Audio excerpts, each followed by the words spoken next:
All right, so let's get started. Malini, thank you for being here today. I'm so excited to have this conversation.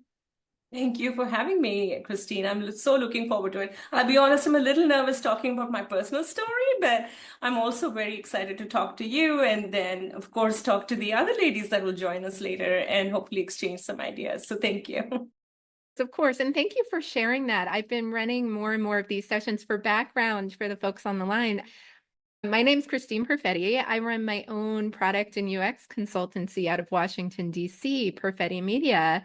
And to Malini's point, I've been doing a little bit of reflection and having mini pivots in my life and career where I've been running these lift up connection sessions with powerhouse women like you, Malini. And the sessions have been very different than talking about tech and UX and product. It's really talking about what's going on in our lives, yes, in tech, but also what's happening holistically. So it is a departure for me and it makes me a little nervous sometimes too. So I appreciate your generosity and willingness to share with us your story today. Thank you.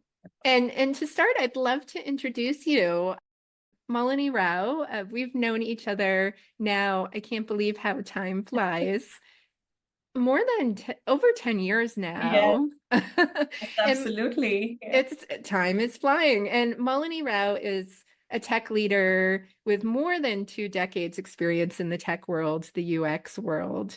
She is currently the senior director of user experience at UKG, and she has been, the only way to describe it is a powerhouse UX leader forever, where she's worked in addition to UKG, she's worked, we met at Acquia, where she was a UX leader there. She's also worked at Siemens Medical Systems, Oracle, Red Hat, many other organizations. And when I describe you, Malini, I'll describe you as a UX leader I turn to for insights, but I also describe you as a mom and friend who I turn to for insights as well, both on the career side, but just as much, I'd say even more so in the last couple of years on the personal side. So I'm so thrilled to have you here. Thank you. Good to be here. Thank you again. And so to start, I'd love to, the way I start all of these conversations is to ask a little bit about your story. Can you tell us about your story and background, both on the career and personal side? Yeah, absolutely. I think it'll actually set the context for everything I have to share after too. So I'll actually go back quite a bit and start with my childhood. So I come from a really achievement-oriented culture in India, and I think I was a model child in some ways. I was really good at the fine arts, performing arts. I did well with my academics, all of that. And I think my childhood was not necessarily average. I was doing a lot of things. I won a lot of awards. I was even profiled in magazines and TV and stuff like so. Not the general average childhood one would think about. Um, but anyway, given that my academic excellence, I thought I would do what most kids in India do, which is to either pursue engineering or medicine. And so when I one day walked up to my parents and said, I think I want to do fine art because I'd been a child artist all along. So it was not a complete surprise. And yet they were surprised. And they were like, really? Is that what you want to do? And I was like, I think so. I think that's the right path for me. And from there began a journey of breaking stereotypes, paving my own path, finding ways to overcome challenges, all of that. I was also very ambitious. Do have a creative and an analytical side, so wanted to balance both. And so I got into design and I did a master's degree from one of the two schools at that time. Now there are over 700 in India for design schools, so it's come a long way. But I did my master's from Indian Institute of Technology, Mumbai. And then I moved to the US in 1998 because the opportunities were still pretty limited for design at that point in time. So I wanted to test waters. It was a whole new world for me. So I came into Michigan State. I did another master's degree. And after that, I've been working in tech. Like you said, you mentioned quite a few places that I've been at. Somewhere working in all those places, I've probably designed everything from multimedia, websites, e-commerce, and eventually I settled into enterprise applications, that world. And in the 2+ decades of my career, I've moved from being a practitioner to a UX leader as well. As you mentioned, I have led teams, design teams, but also research and accessibility teams as part of my career. So it's been a wonderful journey. But on the personal front, as well, this time has been very transformational for me. When I moved to the US, I also moved from being a protected, somewhat recognized sort of child to being just another person, half the world away from my family, and being on my own and figuring things out. I remember especially the time after the 9/11 attacks, there was just anxiety all around. Mhm. And then here I was on my own, trying to figure my way in this country, but also in my career, in my personal life. So it was, I think, a lot of character building, let me just Mhm. say, through that time. In 2002, I got married, and it was a semi-arranged marriage, not the typical stereotypical arranged marriage, but and then we did a long distance relationship for about a year and a half, and so had a little bit of that experience. And then I moved to the Boston area after that. In 2005, I had Adi, my son, who we'll talk about quite a bit Yes. today. Does Um, Adi know you're talking about him I today? told him, and he said, you got to send me the link. I have to check out the damage you did, but we'll see. But yeah, but then again, I feel like that was the start of my next journey. Again, figuring my way out and breaking stereotypes, all of the same things, but just in a new role. Okay, thank you. I had wondered, I mentioned we've been friends for quite a few years. I hadn't realized you had been featured in magazines and on television As shows a and you were child. recognized as a child. Do you mind sharing what that was for? Yeah, so I was a child artist. So I was participating in a lot of things from my school, whether it is at the state level, regional level, sometimes international levels. So I had a lot of success with that, and I had exhibitions and all of that. And that was also the reason why I got chosen to be a child ambassador of my country, to represent the country and stuff like that. That was the main context, but around the painting and fine art, there was also the performing arts and the Mhm. academics and all of that. So. Okay, thank you. And I mentioned for this series, we're talking with very accomplished women who have achieved a lot, both personally and professionally, about some of the major inflection points that they've hit along the way. And you touched upon it, but we'll be talking a lot about Adi and your family. And when we first talked about having you on, it was because you're going through one of these inflection points right now. Your son Adi just left for college in September. And thank you again for kindly coming on and sharing your story. ಗೊತ್ತು ಇಲ್ಲಿ ಮಾಲಿನಿ ಏನೋ zoom meeting ಮಾಡ್ತೀವಿ. And let me mute. You have a friend on the line, Malini. I wanted to ask you in terms of the inflection point, having your son leaving for college, how are you feeling right now? I know you shared that you've seen him since he left, but just starting out, Yeah. how I know it's still new that Adi just started college, but how is the experience going for you so far and for your family? Yeah, it's going well, but it's not been easy. I think empty nesting hit is quite hard.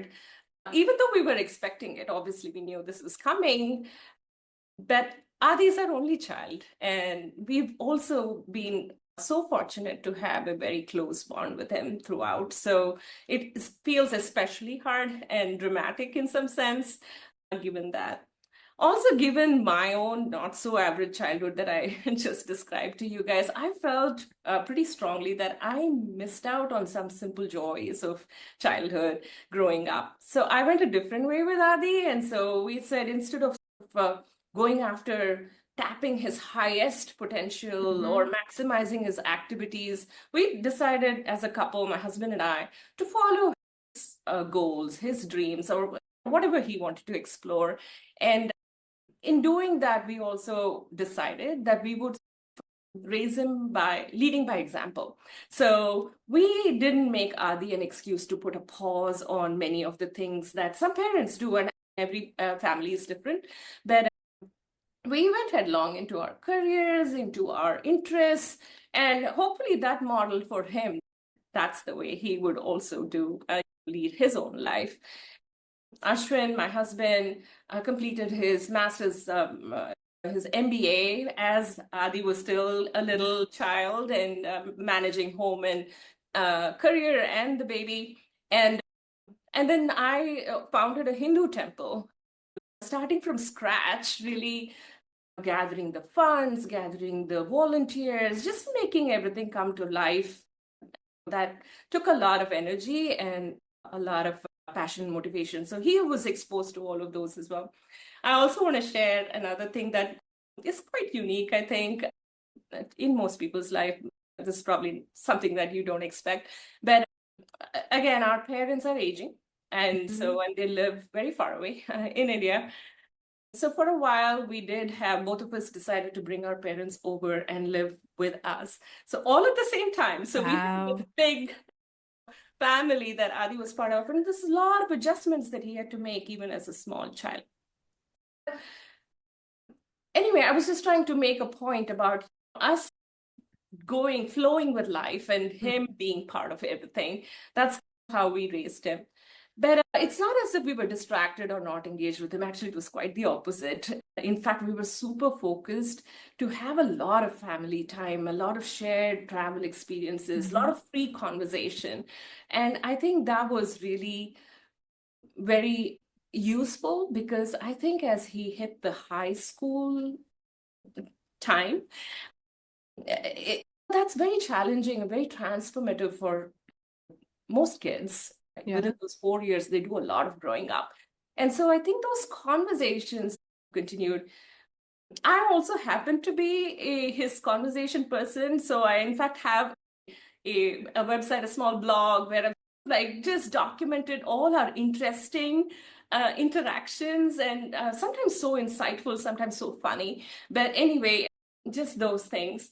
And so those conversations continued, sometimes we into the night when he would come back from high school and talk about what was on his mind, or just to share things, how his day was, or even just his world on different topics that we would dive into. This is really helpful. Something struck me, Malini, as you were telling your story, and I'm sorry I interrupted. This level of balance that you were finding in your family, like you're talking about this level of intimacy and conversation. You're the conversation partner for your son. You're taking family trips. You're very close knit. The balance piece, I'm hearing you say that you really focused with intention of maintaining your identity and your husband as well, like starting your own temple, your husband being in school, that it sounds like it was very conscious, intentional, that you did want to have a very tight, close relationship with your son, but it was also important to keep your identity. Is that accurate? 100%. I think it was not always easy to balance that, but I think that is what we were trying to do, not just as a couple, but as a family. And the same for Adi. At this point in time, we want to give him the space to have his own identity, but also, again, have that shared canvas for us to be able to be free and have those conversations, be available to each other to unwind, untangle, all of that. It's not just for Adi, but for us as well. That's what those conversations were for me with Adi during high school. It was not just for him, it also expanded my thinking and it kept me balanced as well, I think. Yeah. And of course, after that came the whirlwind of the application process and all the madness that it brings along with it.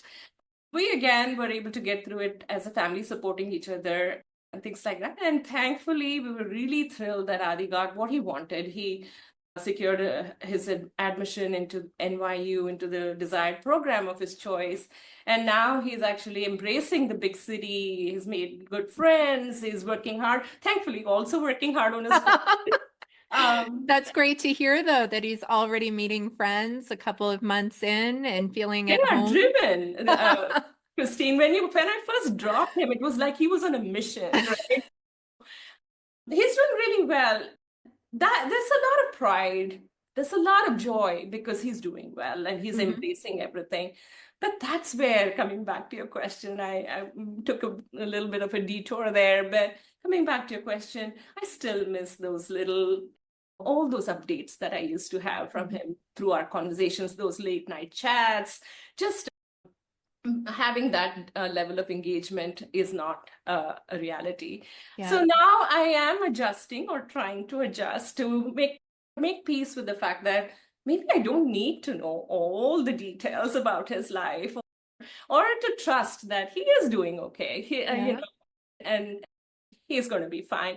So it's a bit of a roller coaster. One moment I feel like all the joy and the pride, and then another moment I'm feeling a little bit lonely and a little lost as well. So Well, that's I was where I going am. to ask about that, the feelings, and I was rethinking the way I positioned our session when I was first promoting it. I was describing this.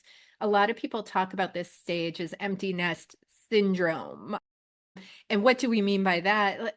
All parents, all mothers will go through this phase where at some point their child will be moving into their next phase. And I think of this more as a empty nest period, more so than a syndrome. And you've touched upon this, Malini, that there's not one type of feeling. There's a roller coaster of feelings that I'm assuming that you work through on a day to day, and that's what you're managing right now. Yeah, there's a lot of confusion, to be honest with you. Mhm. And there's no other way to say it, because I think you feel a flurry of emotions all at once. Like I said, the joy, the pride, all of that. Yeah. There were a few unexpected things that I have felt along the way as well. One of them, and I feel guilty about acknowledging this, which is never helpful, that we are parents and that's what we do. I feel guilty to acknowledge that I feel neglect, right? I feel neglect because everybody seems to be focusing on Adi. Mhm. And even Adi, even my husband, and even me, right? We're Yeah. all focusing on Adi.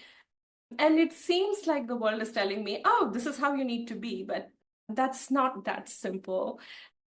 I feel like the world expects me to be a certain way. He's settling in now, so you need to be happy, but I'm still figuring things out. And it's also hard to figure things out when you are in a high demand, high stress career where it's always relentless. There's always Mhm. things going on. So it's not like you can get the space to rearrange your mind a little bit or anything like that. So it's a process that I'm going through.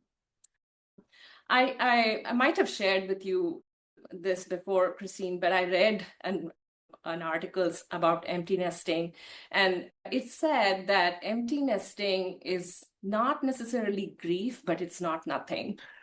Mhm. And that line resonated so much with me because I feel like it's like any other major transition in life, whether it is birth, bereavement, whether it's illness, whatever, all of these things, right? There is a transition. It's complicated, it's personal, and I think it's a process. So I think I'm right in the midst of it. It's not like I've figured everything out, but I feel like I'm making progress. Yeah, and I have so many questions for you. And I mentioned, Malini, we're going to bring on the ladies soon, where I'm really happy that we're going to have a discussion where there's some women where their children are getting close. They're about a year or two behind you, where Yeah. their children are in high school thinking about what's next.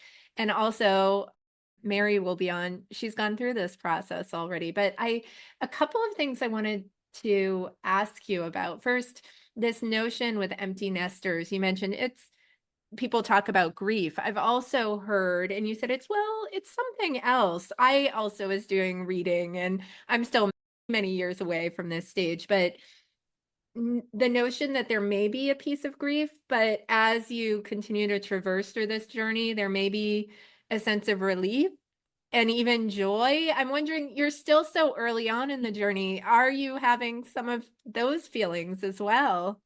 Yeah, I think you are right that it's maybe a little premature for me to comment Mm-hmm. all the stages, Yeah. but I do feel, I think I've experienced all of those already Yeah. in these 2 months. I separated out but in how I feel about those stages as I see it with respect to Adi and Mm-hmm. as I see it in relation to myself. I feel like with Adi, I've already felt all of those. I've already moved to that relief that he's settling well, he's doing Yeah. good, all of those things. There's joy and pride. The grief, it's stable now. I'm managing that. But when it comes to me, I think I'm still figuring things out there. So I feel like there's times when I'm perfectly fine, and then there's times when I feel like I need to unravel. This came upon me when I was collecting my thoughts in preparation for this session, that the way that I think any parent can actually make that progress through those stages is to find that new rhythm with their child. The problem, I mentioned emotions that were unexpected. The other emotion I forgot to mention to you is anger. I feel some anger with the stereotypes around empty nesting. So I'll tell you why. People ask me, "Oh, did you cry when Adi left?" I didn't. Yeah, and that's okay, right? Yeah. And then the other thing is, you should get a hobby. And I'm like, stop with that. I have enough interests and hobbies and not enough time. So that's not the issue. So all of those sorts of things, I think, do rile me up sometimes. But the point I was trying to make is most of these strategies are around replacing what you're missing with something else. Mm-hmm. I don't think that works when it comes to your child.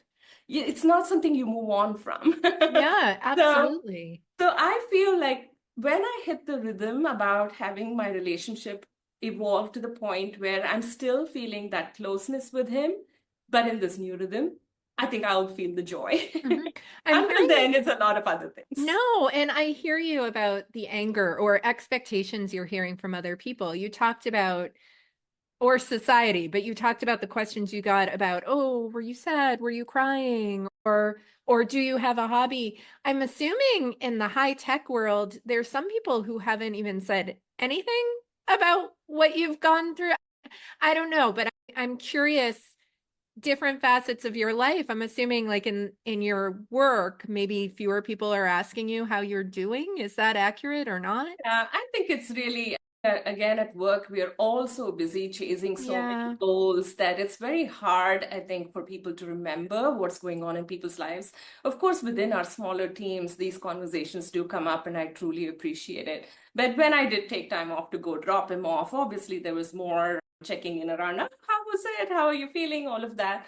But otherwise, everybody is so busy, and that's the point I made earlier. There's really not a time uh, that you can take unless you take the time off and you have some way of dealing with it. But this is a background thing. It's an undercurrent that you have to sort of deal with as you're all the other balls that are juggling. One of the things that I'm trying to do as a result of that is handling this empty nesting thing, whatever it is that I'm doing, one more ball, not like the atmosphere or the inertia that slows everything else down. Yeah, Because that makes that's some when I sense. think it can turn into that's when I think it can turn into a syndrome. Until then, it's a process. So. Yeah, absolutely, absolutely. And I know you're 2 months in and you've talked about expectations you had before Adi left for school versus where you are now, and you're still figuring things out. I'm wondering for the moms who are not quite where you are, they have kiddos who are applying to colleges and thinking about next steps. Any lessons learned you've had up to this point that you'd like them to be considering or anything you'd like to share with them? Yes, this is the one thing I try to put down a little bit, just because it's so early and I feel like I'm more figuring out than have much to Yeah. share. But when I sat down and tried to write it down, I felt like there is something I can share. So one of the things that again, it's already hopefully coming through with whatever I've shared so far, but really trusting your gut. Parenting is all about instinct. You can read up, you can learn, you can exchange ideas, but in the end, it's instinct. And you've got to trust that. Somewhere along the way, I think I started to second guess it because there's so much judgment around empty nesting as well. How will you let go your child? Oh, there's Yeah. a lot of all of that. So I think I began second guessing a little bit, but trusting your gut, your child, what works for you and your child. So don't let anyone else tell you how you should feel or what you should do. That's, I think, my first suggestion. Second, definitely stay connected. this is a little bit of a struggle for me to pin my son down now, to get him on the phone or get him to answer a text, but even just to say hi, talk regularly. And in my case, I had that beautiful bond with him around conversation before already. And so I'm hoping when I do speak to him that it'll still continue. But if it's never too early to start that, as for moms, whether your kid is right about to get out into the world or still has time. So get that going, I think, with your child to have conversation, to stay connected. And on the topic of staying connected, though, I also feel staying connected to your partner, your spouse, or the people in your life that are supporting you is also important.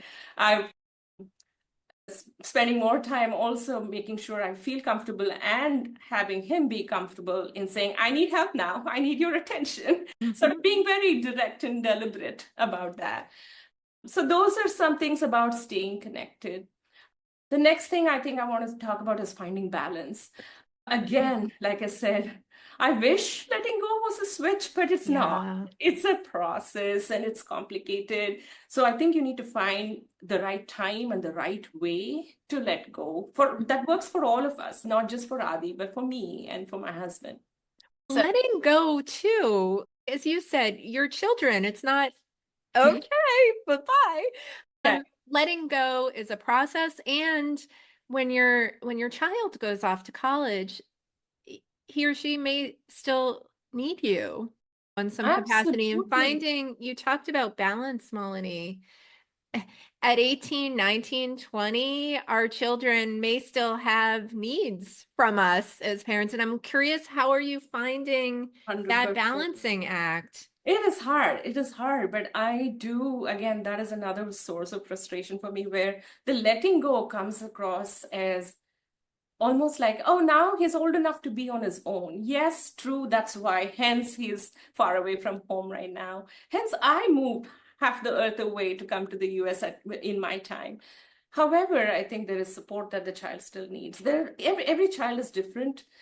They're really mature in some ways and developing in other ways, even though they're 18 or 19, whatever. So I feel like we have to get past that judgment.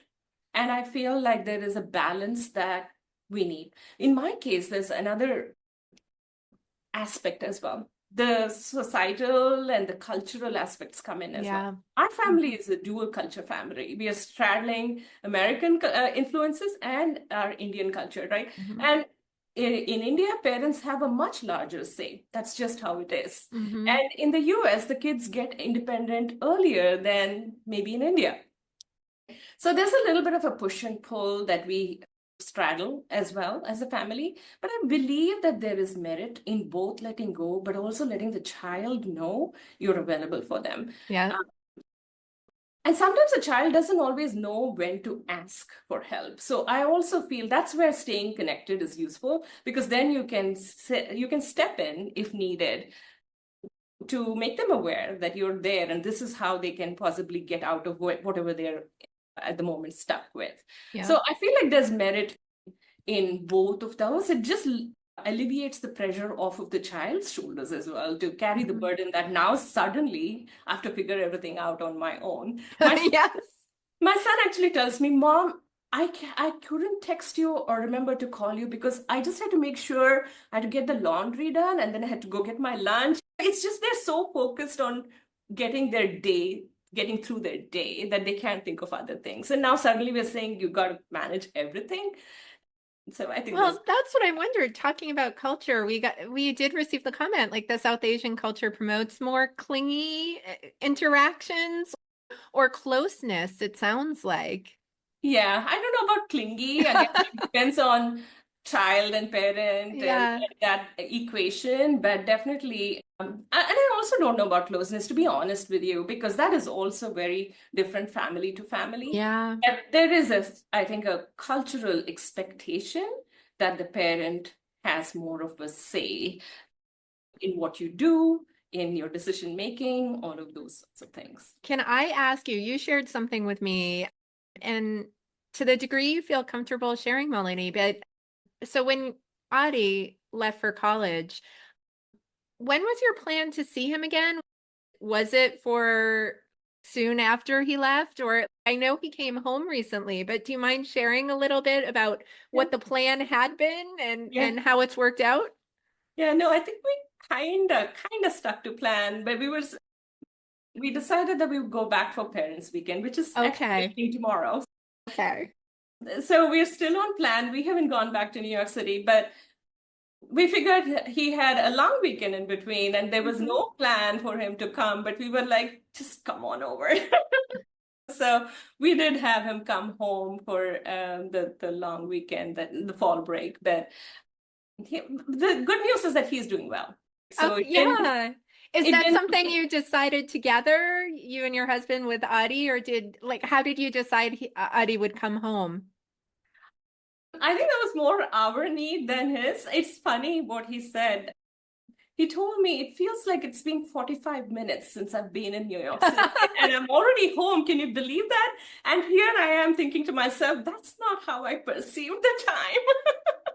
So it was not necessarily a need from his perspective, but it was just an opportunity. Thankfully, New York City is not that far. Yeah. It's far enough, but it's not that far that you can come home for a long weekend. So Yeah. Yeah. I wondered about your first visit back.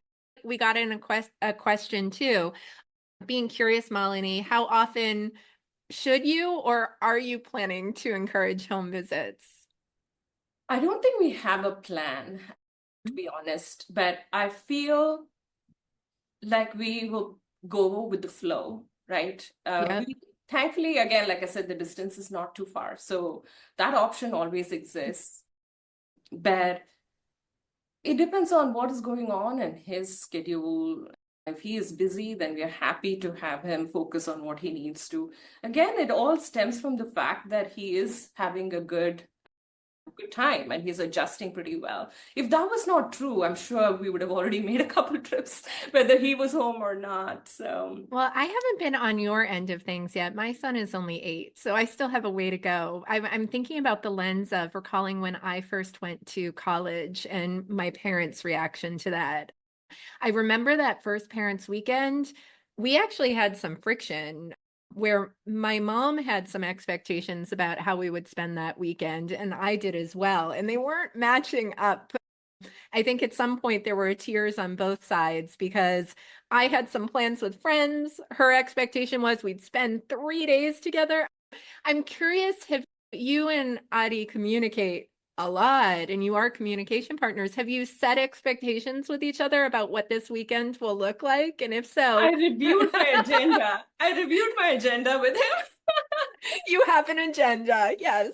Agenda. So I think I'm pretty stereotypical as a parent there. But no, but part of the agenda includes some of the things that he has been wanting to do with us. He is so excited to have us this time because he wants to show us the city through his eyes. He Okay. wants to show us this is where I eat when I'm craving for something, or this is where I hang, or this is what I do. And so he has that, and we've incorporated all of that into what we want to do. But I think going in, we have a level of shared expectation. Having said that, Christine, when he came home, we had all of these plans and then we threw all of that out of the window and we sat on the bed with board games and we were talking and playing and that's how we spent the weekend. So who knows what will happen? Yeah. Your story But so speaks to me, and I wanted to ask you one more question and then we'll have the ladies join sure. Malini. But one thing that really occurred to me, and it really has been, you've been the mom that I've been going to hear this stage and other stages. You're ahead of me in this motherhood journey. But what really strikes me is when we first met, your son Adi was just about the same age as my son Ben now, which is just mind blowing to me. It doesn't Time feel like flies. your son should be in college. I can't Absolutely. imagine how it feels for you in terms of the timing. No, that's part of what makes this whole empty nesting thing so complicated, I think, because it feels, I think I was telling you earlier, like when you're raising a child, sometimes every night feels like a very long time. You're like, oh my God, is this child ever going to go to sleep or Yeah. whiny? All of that. And then suddenly in a blink, it's all done. He's already in college and he's left the house. So Yep. I think that's part of why this is hard. And it's not about control, it's not about clinginess, it's not about any of that. It's just that it feels sudden no matter how Yep. prepared you thought you were. Yep. Yep. I thank you so much for sharing your story, Malini. I would love to open it up to the ladies who I kindly asked to join. So I'd love, ladies, if you wouldn't mind putting your camera on, and I'd love to introduce you all. You got to say a quick hello to Malini. I wanted to give a background story why I was so thrilled to have this makeup of people for a conversation. So, you, ladies, you've all had a chance to hear Malini's story, and you can see she has a wealth of experience as a mom and a parent and going through this stage. What I'm so excited about today, we have Kyle Susie, Diana DeMarco Brown, Mary Noon, and Stephanie Gerber Wilson on the line with us. And what's interesting about the group here, we're all moms. I'm a little bit behind all of you in my journey, as I mentioned, but Kyle, Diana, and Stephanie have children who are in high school, getting close to where you are, Malini. And Mary has a daughter who has left the nest. So she's a few years ahead of you. And I thought it would be really lovely to start with asking you, Malini, and then we'll open it up. I'd love to, since I'm behind, allow you all to ask the questions since it's top of mind. But Malini, first, I know when we talked about doing this session, we talked about you'd also like to learn from the other moms. I'm wondering, given where you are now, 2 months into the journey, what questions do you have? What would you like to talk about with this group, and how might we help you? Absolutely. Thank you for that opportunity as well. There are a couple questions that I feel are not so much tactical as much as foundational that I have for you guys. One is how we were just talking about how quickly kids grow up. And as they grow up, they develop all kinds of independence, right? Uh, First, they get to learn how to do things, and then there's emotional independence, financial independence, and then they begin to learn. And at some point, they probably know more than you. How do you stay relevant to them and without becoming or feeling like you're needy?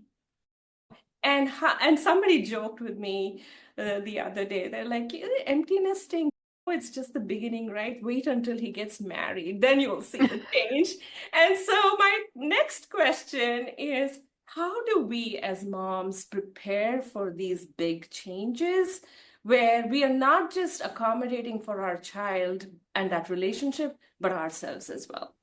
Mm. These are big questions. I I know. thought, no, excellent questions. I thought, and we'll make this a roundtable. I thought, Mary, if you'd be game, I thought we'd start with you, given that you're a little bit farther along in the Yeah. journey. Yeah. Um, can you share a little bit your perspective with all of us? Yeah, so I think this conversation has been so enriching because I can hear the highlights of what I've been through. And yeah, I did do that. Oh, yeah. And then I'm like, oh, I learned because I didn't get it right the first time. And I think that's part of this journey is learning along the way and having these conversations so you can be pivoting. But I think what it comes down to is that foundational relationship that you've already established. Because that foundation relationship is already there, you can find relevant ways to connect. I know for me, it's been listening to what works for them. For example, with Gabriella being so far away now, she's off college, she's graduated college, and now she's taking 2 years and living in Australia. So she's really flown the nest. And it's been hard because we see her twice a year. We were there for 3 weeks. She's coming home for Thanksgiving.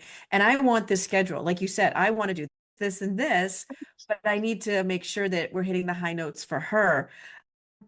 But what I'll have to say is being open to their needs. For example, her being so far away, staying relevant.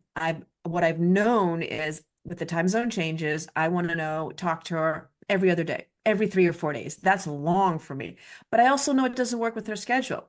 What I have found out that works, that we can have a nice, meaningful conversation is scheduling time. So we actually now schedule time, and now she gives me a block of an hour. And I'm like, this is better than trying to get 10 or 15 minutes before. And that I had to learn. We had to go through a few, can't talk right now. I'm busy. I'm off to work, or vice versa. So it was open communication because the foundation was there. And then, to be honest with you, one thing that I've actually really honed in on is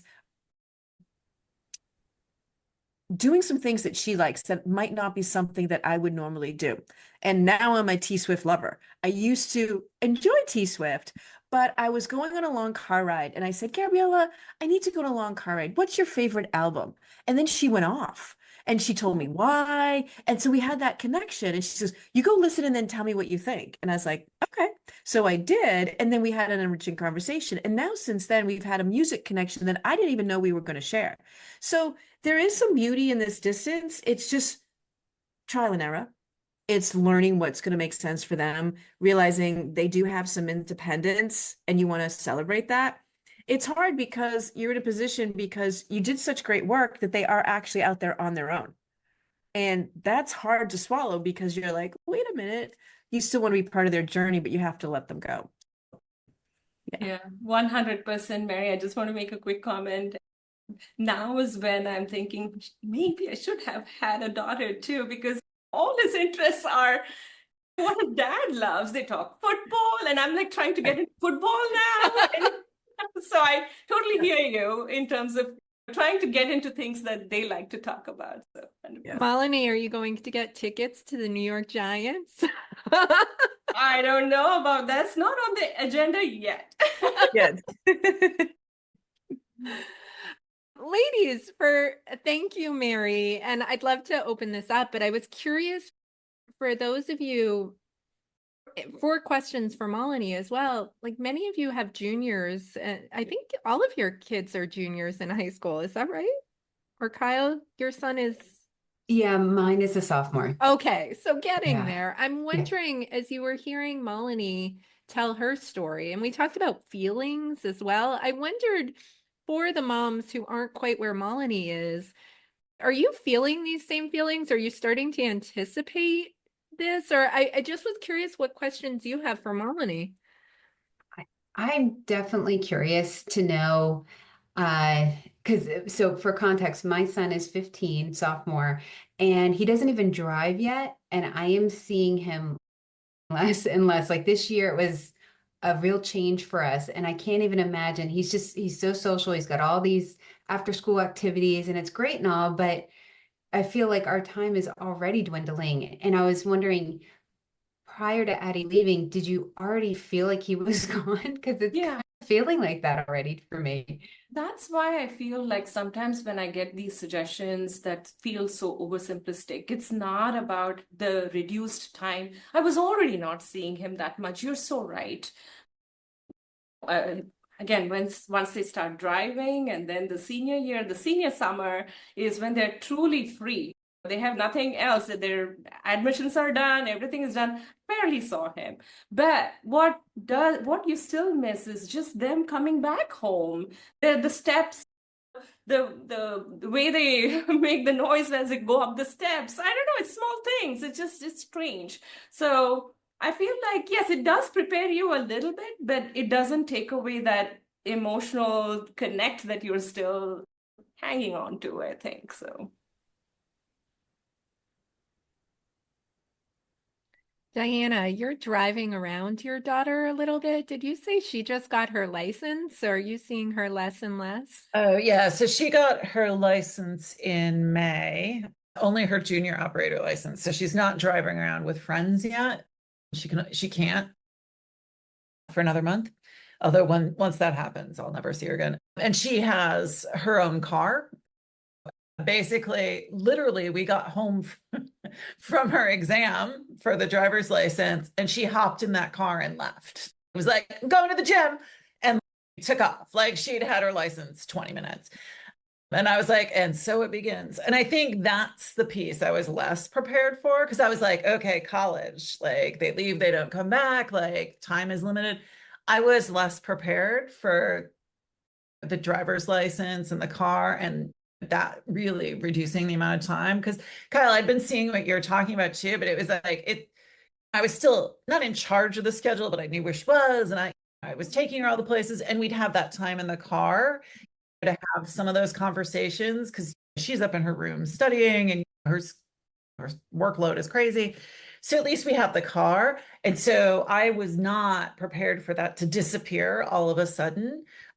So unless we're driving long distances or she loses access to her car, which has happened once, I don't have those car conversations. And so finding those moments is trickier.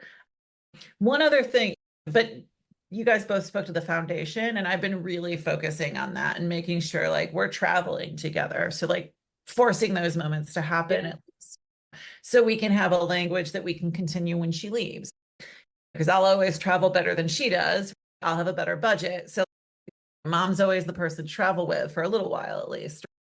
But I had a friend who dropped her kids off at school once, and she gave me some advice too that I've been trying to remember more and more this year, especially because occasionally she has voiced like, I'm not ready for college. And it's like, that's fine because we've got 2 years. But also, she's so much more independent. And I often work with students. And so I see college freshmen, and it's like, no, you're fine. Like, you're going to be like, I could drop you off in Manhattan right now. You'd be fine. I'm not worried about it. But she's not ready. And one of the things you have to do is make sure that you're giving them the confidence and expressing your belief in their abilities, because they will, even she's tough, she's very independent, problematically so sometimes, but even she's like, oh, I don't know if I can do it.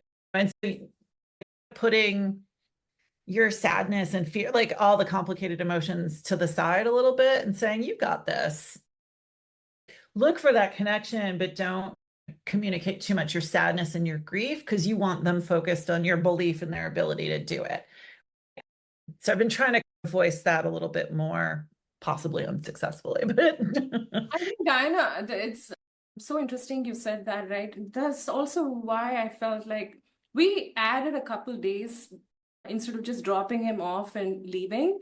And in those couple days, we already saw how he was beginning to settle. So when we left, we sat in the park and we talked for an hour, and that's why there were no tears. And yeah, it was perfectly fine. Of course, those emotions came later, but there were no tears at that point. So that, I think it is between the parent and child to see how to balance it. However, when he came back home, we had some conversations this time around, of course, reaffirming our support for him in any shape or form that he needed it, but also some responsibilities, small, teeny responsibilities that he has towards supporting us. I feel as they grow up, it's not just about the parent-child relationship, it is about a partnership. Again, that foundation needs to extend to becoming a partnership. And I was like, it's about us, not just about you. So yeah, again, that I think shift the to child seeing has to be ready for that. But yeah, that shift between seeing you as a person and not just a parent, right? That's really what's happening now. And so you say you want a daughter. I will just tell you, as a single mother with an only child who's a daughter, there's a lot more pushing back on me to get her own identity. It's a little because it's the two of us all the time. And she's claiming a lot more independence than she might otherwise, or if she was a son. But yeah, that's so important that, hey, you have to do this for me too, right? Like, you have to communicate with me about this, or I have to know about this. And like, you have a part, like now you get to be a little more of adult and think about how it might be for me sometimes. Not to a point where like you're being needy, but hey, the perspectives are shifting. Along with freedom, you have responsibility, right? And this is your responsibility. I So want to find one more thing really quickly that I wanted to mention. Most of us, I think, are approaching or in that midlife point right now. And it actually makes it harder for me to process some things, because I very clearly remember and see how I was and how my child is now. So it's not as if I can simply blame him, because I've done that in the past, but it still doesn't make it easier. So it's kind of like you see it both ways and you're like, oh, I'm caught in the middle. Malini, there's something, and this is a question for you, Malini, and all the other moms, because it really spoke to me in your story, Malini, how it was so important to you and your husband to maintain your own independence and identity. And this is just a theory, not being there, but when we talk about just empty nesting, which we all go through, versus empty nest syndrome, my hypothesis is empty nest syndrome, when it becomes overwhelming with sadness and grief, like the traditional definition is for the moms or parents who don't maintain their identity. And I'm curious if it just came naturally to all of you. My son is only 8, almost 9. And I am feeling there's different stages of your child growing up. So sometimes you do have to give up a little bit of your time and energy and identity and independence. I have lost a bit of my identity and I'm worried. I'm wondering, how do you get it back? Just for you, Melanie, were you continuing along your path while close to Adi throughout, or were there phases for all of you in motherhood where you just have to accept it's difficult to maintain your identity? Because I feel there now and I'm trying to figure out, oh, do I need to play catch up now? So when Ben goes to college, I'm not crushed. I don't think there is a one size fits all answer to this. 'Cause Yeah. I think every parent, every family does what is the right thing for them. There's pros and cons to everything. I remember my child was in daycare when he was 5 months old. I don't have the extended family support structure here to help out. And even if I did bring my parents over, it would be for 6 months, something like that at the most. He was in daycare when he was 5 months old. There was a when we would pick him up from daycare, he would already be asleep. And we would just feed him in the morning just to drop him back in daycare. It was terrible. That is a period that we went through. So that's what I'm saying. In our case, part circumstance, part intentional paths that we took, we continued on and we made up in other ways. And it worked out. So I don't think there's one good solution. Mm-hmm. Yeah, I'll have to add, having been a single mom too with Gabriella, there's phases. I know, during those early years, the 8 or 9, 10, it ebbs and tides where they really needed you. And then in middle school, they're more into activities. You've got a little bit more independence. And then in high school, it's a mix and flow. But I definitely know it was phases. I found myself finding myself again when she was in high school because her schedule was more set. It was a different kind of relationship. I will have to say, though, on our parts as moms, we do have to find that balance and make sure we don't get fully lost, because there is a slippery slope that you can get caught into. And then when they are gone, you're like, what do I do now? So there's a balance. It's ebbs and flows. There's times when they definitely need you more. There's times where you can take control of things that you wanted to do and chase some of your things, but it's a balance. It's normal. And the number one thing you can't do is the comparison, because what works with you may not work with somebody else, and vice versa. You have to do what works for your family and what works for you, and don't worry about the naysayers. Yep. Thanks, Mary. I had wondered, Stephanie, I had a question for you. I believe your son, he's a junior, correct? He's a junior, right? He'll be 17 in December. How are you feeling, and what's top of mind, anticipating what's coming next? We've talked a little bit about, some of you have boys, girls. So Benji is very different than Diana and Kyle's kids because he and I are very close, but he's had issues with anxiety, with physical health stuff. My concern, he does great at school, gets there, he does his thing, he tells me about some things, he doesn't tell me about others, and occasionally we have the deep conversation where I actually get an insight into things. He doesn't have his driver's license yet because the whole system here is so screwed up with this whole, you have to pay $1,000 to have all these lessons. Anyway, and we haven't started thinking about really the college stuff yet. But my concern is he going to get to the point where he's independent enough? Now, he's gone to sleepaway camp since he was in 9, I think. And he went abroad over the summer with the group. So I figured that was my bridge to college, that he would be supervised, but not with us. So the camp is great. He does great. He doesn't really need to hear from us at all, but he had a lot of health problems when he was abroad. So it's, I think, going to be different for us. And also, my husband and I are going to be moving after he finishes high school. So we're going to have to be building a whole new life too. So I would say, I feel like Diana, your daughter, and Benji are like diametrically opposed, although who knows? If they really met each other, they could be, who knows? So yeah, it's a black box to me right now. Yeah. Yeah. And I think it's a black box to him. He hasn't figured out what he wants to do. He hasn't figured out how far away he wants to be. He doesn't have any idea like what kind of environment he wants to, none of that. So Stephanie, I wouldn't be surprised if there's a gap year. If it's of any relief here, a couple things that come to my mind are kids are very resilient, more than we think they are. And again, Adi is a single child. He's only been in small schools. For everything I said, he's been in a very protected environment, and now suddenly he's suspended in this big city, and he's showing resilience. And I'm not only talking about my own child. I've seen that with many other kids, with my friends. Generally, I think they're very resilient. That's one thing, and they're so ready. I think whether they think they're ready or not, when that opportunity opens up to them, it's so exciting for them. So I think he will do great.